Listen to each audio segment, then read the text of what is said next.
This week we begin in the reign of Queen Anne, the first part of the 18th century.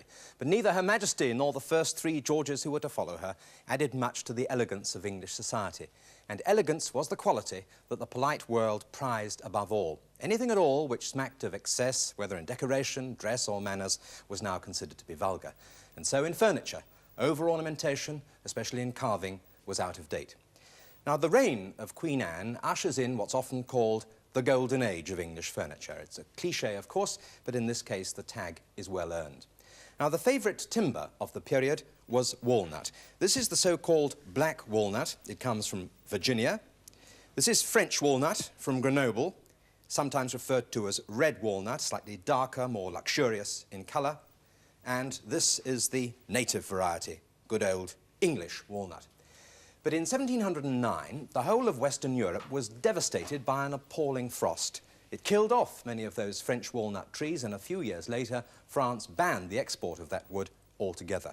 And so more of the black walnut was brought in from Virginia to take its place.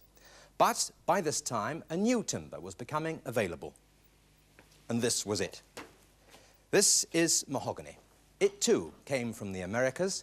It had first been seen in England in the 17th century when it was brought over here as ship's ballast. But it was still fairly scarce until about 1730.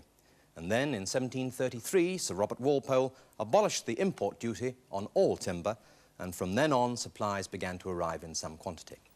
And so then, to sum up, there were predominantly two woods being used by the craftsmen and cabinet makers of the first half of the 18th century.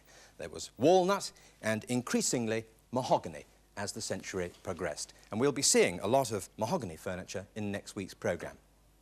Well, now to one of the most familiar design features gracing English chairs of this period, the cabriole leg.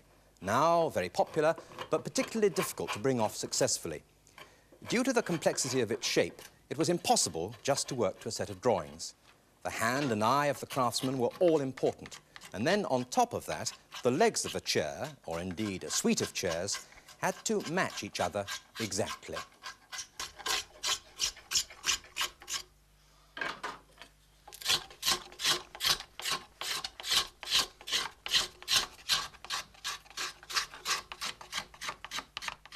And here, of course, is the actual finished article. Every bit of that leg made by hand. And you see what it supports, what we now know to be a Queen Anne chair. The first time introduced into England any shape in furniture really at all. You know, we've been used to rather straight, stiff uprights and straight arms.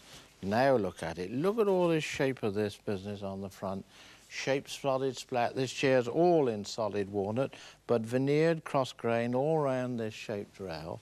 And have a look at the back upright. Right from the foot there, way up, all the way up, going in and out, and round, and out, and up, to there is one piece of wood. Now, you can understand now, never having seen such shapes coming, why people liked this sort of thing. And here they are again.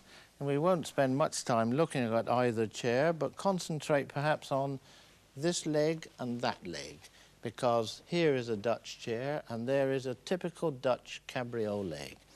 See how pimpy and stiff it is, thin, just as though I haven't got enough wood to make anything of. And a little pad foot down there, so tiny.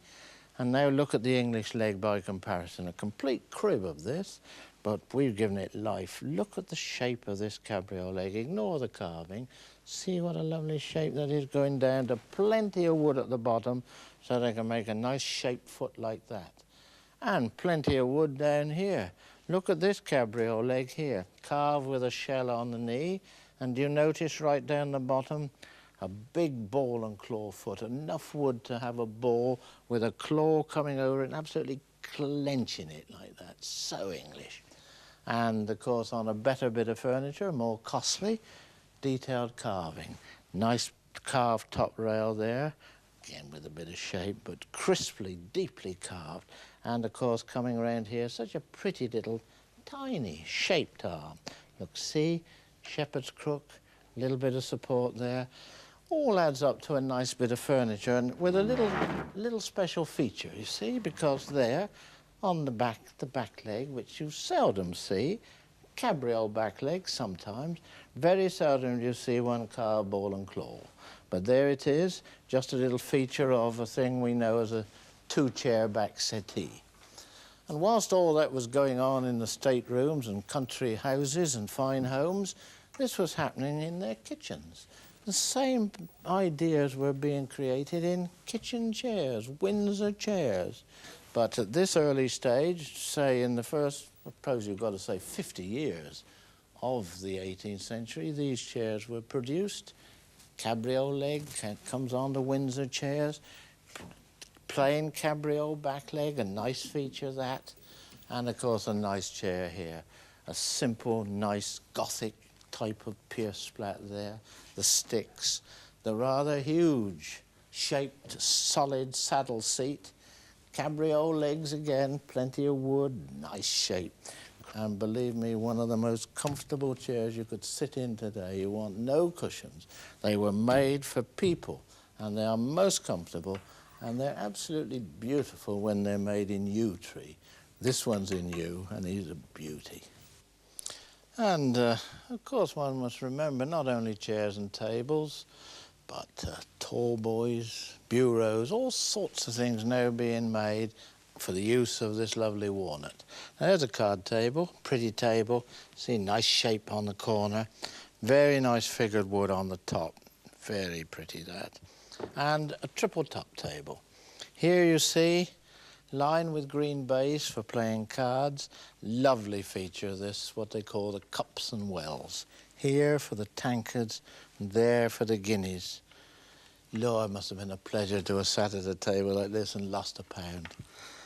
And, of course, underneath, the second top, raising two, inlaid, as you see, for backgammon and for chess.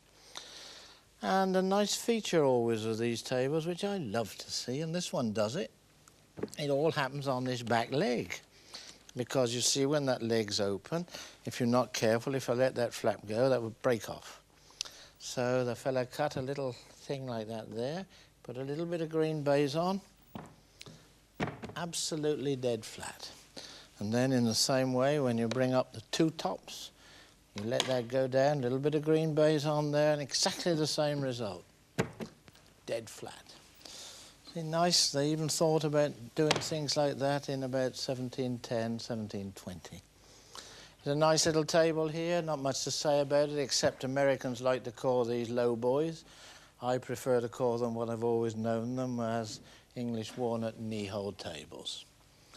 And these, of course, chests on stand. Oh, Lord, there are lots of these, and any amount of them are married. That means the top doesn't belong to the bottom. Always want to pull out two drawers. This one, the bottom of the top. This one, the top drawer in the base. Look at the linings, look at the way the drawers are constructed, and see that they're exactly the same. You see, both those are pine. This thing is pine lined, and that proves beyond any doubt that that base belongs to this top. Never bother at the start how the front looks, because you know if it's a marriage, that's going to look all right. And whilst on drawers, let's pull this one out, because you see, this shows very clearly how they fitted brass handles. There's the original shaped plate brass handle. You see how it's fixed. Two little thin wires go through, one goes up and one goes down, and two little tacks, and that's the finish of it. Now you imagine a deep drawer like this filled with books or something, and a fella trying to open this drawer. Quite naturally, all he pulled off was the handles. He couldn't open the drawer. And it was a long while, perhaps 40 or 50 years, before they produced that round little knob, which is called a pommel, with a nut and a bolt the other end. That's a lovely example of how the first handles were put on. And of course, before I put it in, draw attention to these partition edges, because here you see they're all veneered, they're all cross-grained. No matter where you look, everything is cross-grained in walnut. If it's not cross-grained, you can begin to think it's wrong.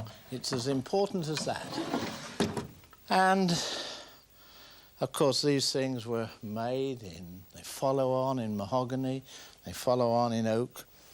Americans like to call them high boys. We still like to call them chests on stands. And onto a bureau. Here, of course, there's a nice bureau. You see the chap has had some nice pick curls. He's just saved and used on the flap that shows. And of course, you know that the value is increased by a nice shaped interior. Well, that's not a bad inside. You see little shaped drawer fronts. That shows the shape of the drawer fronts all through there. And the well-known secrets. There's one. Wouldn't it be nice if it could get it out? Can't even get it out. Well, you all know these are secrets. And I like to try these things here because every now and then a little one comes out like that, which to my mind is more a secret drawer than perhaps the extremely well-known secret drawers. And here, do you notice that we've now got bracket feet? These nicely cut bracket feet, they've superseded ball feet. After about 1720, you won't find any more ball feet on anything. All this pretty, well, they're rather nice, a very simple foot, but quite effective to get the article off the ground and make it look rather nice. Chests of drawers, of course. Every one of these things reproduced in mahogany all through the 18th century, sometimes even in satin wood, sometimes in all sorts of woods. This is nice because this is just a tiny little chest, a little bachelor chest. This has the folding top. Always bachelor chest open this way, never this way. And again, you see the chap has been a little bit fussy. He's got two nice curls. Now, you notice the partition edges here. You see all this? Do you notice, too, that these mouldings, you notice that they're no longer flat, that they all have applied mouldings on those what were flat partition edges. You can see the joints, every moulding worked on the bench, all cross-grained, the drawer front remaining absolutely flat with this now half-round partition edge. That's a little feature which comes along and stops around about 1710. Started perhaps 10 years before the 18th century started and ends around about there.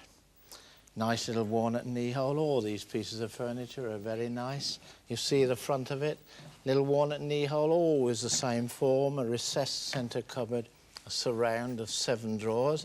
And you notice here now that these partition edges, there they are, they've all gone flat again. And the feature of these now is that you get this lovely little moulding worked on the drawer front. That just overlaps the drawer sides and is so pretty and follows on the half round or the moulded partition edge. So here we have a little thing, perhaps made between, let's say, 1715 and 1725. Don't hold me exactly to these dates, but it's a good guide as to where we're going. And then we come to this piece of furniture, which we'll just pull a drawer out to start with, because here again, you see, flat partition edges, all cross-grained. Can't stress that enough. Every moulding, everything cross-grained. But this time, a bead, a half-round bead stuck on here, which has been put on all 4 sides of the drawer, a cock bead. And this makes this about George II, this little bit. Let's say around about 1723, 45, up to 30, something like that. And this cock bead, of course, stayed on from that date onwards, right through the 18th century, all through the 19th century, all over the place. It's all cock beads now. And whilst I've got this drawer, you notice the grain of this bottom board, only talking about this bit of wood. Now, on all early bits of furniture, everything you've seen up to this time of this programme, Queen Anne time, always the grain of any drawer goes from front to back, and this is 99% true. It's only after the advent of mahogany, say 1730, the one gets the grain always going from side to side. So there's a nice line to remember, 1730, before, up and down, after, across. And now, what about this? What about this little deer? That's the only thing you can call it, a little deer, because just look at it. 1'9", 21 inches, a little tiny walnut, George II bureau bookcase. Must be one of very few still in existence in England. One of the nicest I think I've ever seen. a mirror door, pretty straight interior, little fitted drawers. The linings of these drawers are about 1/8 of an inch thick, and a candle slide there, because on there went a little chamber stick, so that the candle, when it was lit, had got the reflection of the light to add a little more to what they were doing, and also, of course, to provide a light for the sealing wax when they sealed the letter. But, oh, you lovers of walnut furniture, don't look at me, look at this. Just look at this bit of furniture.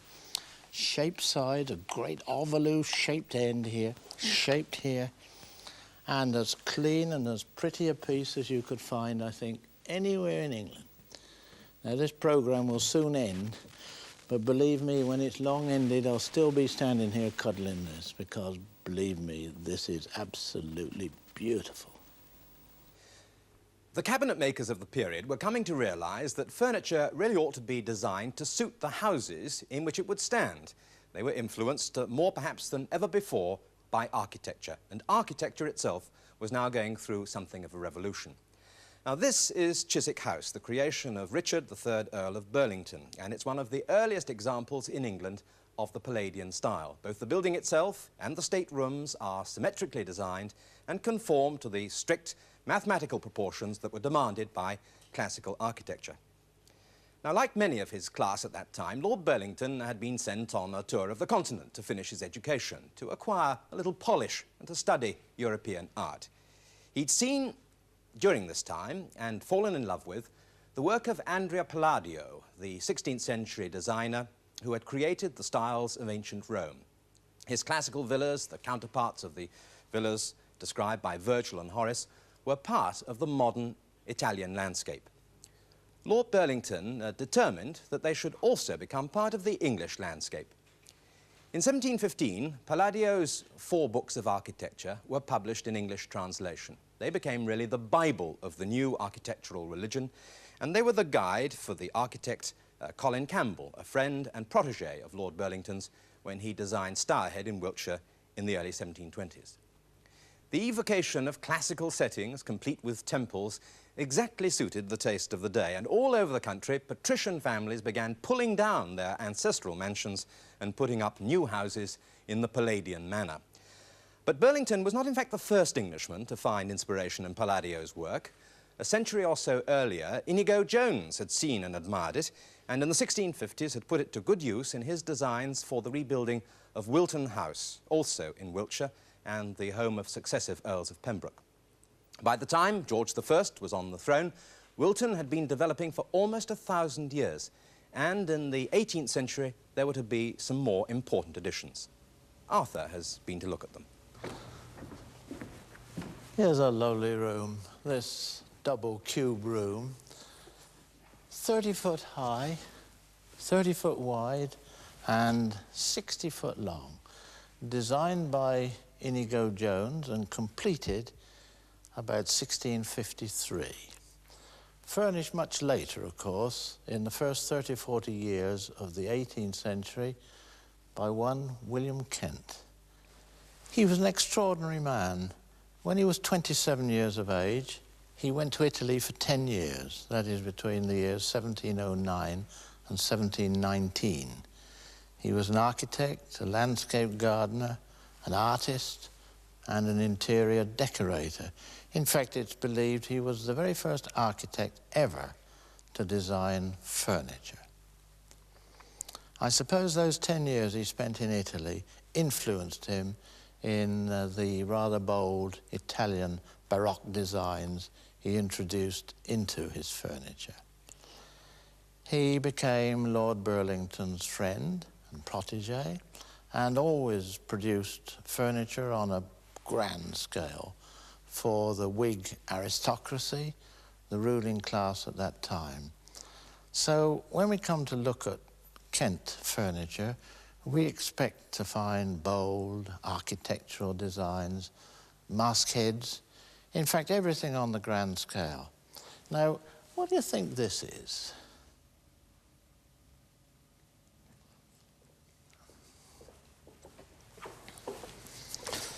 Well, I wonder if you got it right. Did you imagine it was a side table? But it is a William Kent side table. We'll be used to seeing female mask heads. He liked those. Notice the drapery, these swags of oak leaves and acorns sort of tying the whole lot together. Taking one's eye perhaps to these S-shaped legs, smothered with acanthus, all the way up, carved acanthus. And he liked scallop shells. They also feature on a lot of his things. And there's another side table just there, larger this time, but you see we're getting familiar with this now. There's the huge mask head right in the centre there. In a much deeper frieze, you notice the acanthus, the scrolls, the S-shaped legs. This time the oak leaves and acorns with some flower heads are draped round the leg. Basically all the same design, and a little feature on the top there. You see those peculiar little funny bits running all along underneath the marble top? Vitruvian scroll. This was used, I'm afraid, all through the 18th century, but there it is, first introduced by Kent. And of course, he designed things other than side tables. For example, if one looks through this doorway, in the anteroom there is a William Kent mirror. A marvellous example of what we like to call an architectural cornice. Just look at that straight cornice like that. And a little moulding up there, which he features a lot. Just underneath that top member there, an egg and tongue moulding. That peculiar sort of carving, but that's an egg and tongue moulding. And it seems to me as though he couldn't have a plain moulding, for he seems to carve every moulding he can find. Look at all those bits all over that mirror, even down to a Grecian key pattern border close up to the beveled plate. And back to a side table there simply because it tied to this family. Instead of a female mask there, here you get a cartouche on which is carved Lord Pembroke's crest. Tied once more with swags of drapery, tied out to those legs with, this time, a lion mask and claw feet. And I suppose one daren't leave this room without mentioning these settees, because here's one, there's a set of 6 of these. Here's my old friend, these female masks. A little feature here not seen perhaps before, this scale carving. He liked that. Plenty of acanthus, look at it. See the shaped arms, scale carving all over the place, acanthus going down, acanthus coming up. And I'm looking at its mate right opposite me, and you'll see now underneath 2 mermaids. There they are, carved, of course, in wood. Look at their tails all swishing about to those S-shaped legs, which once more are smothered with acanthus. So much then for William Kent and his designs for furniture, which I must say went out of fashion by about the middle of the 18th century. It should be remembered, however, that with a room like this and a fireplace like that, it needed big furniture.